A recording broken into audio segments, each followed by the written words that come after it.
Saturday morning, and I want to talk about sports. I want to talk about baseball. Sports are very important. It's very important to our way of life. So, as soon as we can, probably in the middle of June sometime, we'll get baseball on. And we need as much baseball as we possibly can get because we've been hunkered down waiting for something good to happen. And the good thing would be the start of a baseball season. Now, the players and the owners, they want to have a full season. And I have a plan for that. I think that baseball should now play a doubleheader 6 days a week. They should be 7 inning games like softball, where there's only 7 inning games. Now, I won't talk about whether there should be 3 balls or 4 balls and strikes and all of that. But you need to have at least 40, 45 guys on a team in order to play 2 games every day. And then you have 1 day for travel. And the other thing you got to worry about is putting these teams in locales where they don't have to travel too far. So maybe you move some teams around and they play a bunch of games in Detroit, Chicago, St. Louis, in the Midwest, like. And then you have a West Coast group, and then you have an East Coast group. But you got to get the game back on because we got to take our minds off of all the other crap that we're dealing with, right? And the other thing is, we don't want to have extra inning games. So if a game goes 7 innings and it's still tied, then the managers will get together and they will do an odds and evens, with your fingers.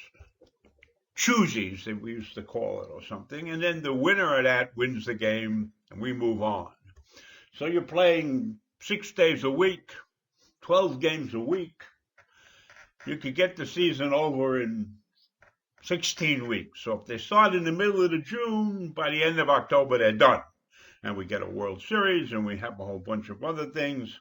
And it takes our mind off of all of the things that we have gone through in the past couple of weeks with the virus.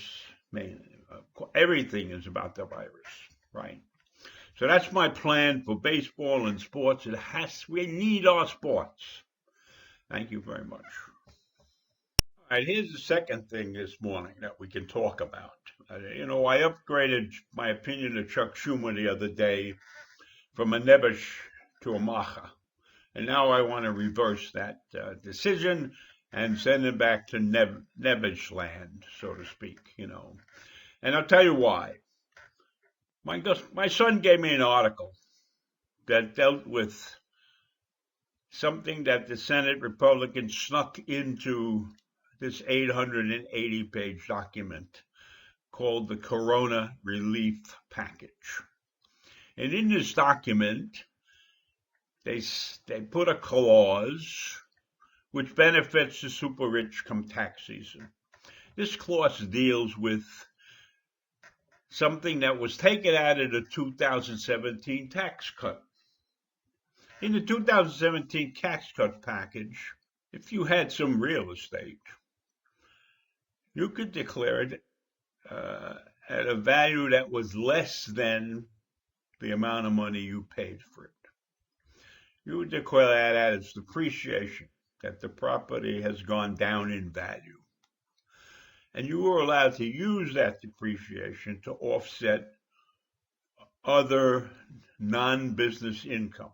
So if you had a piece of property that you bought for, say, $500,000, and then you decide that it's only worth $400,000, then that's a $100,000 paper loss, and you can use that $100,000 against any non-working income. So if you had capital gains, or you got interest, or you got dividends, you now had this $100,000 to deduct against it, and then you didn't pay any taxes on it. Anyhow, now in this package, they have reinstated that clause for 3 years. This year, the previous going back 2 years. Why am I upset? This is not necessarily going to affect too many people in high places, but it's real estate. That's right in Donald's wheelhouse. That's what he specializes in.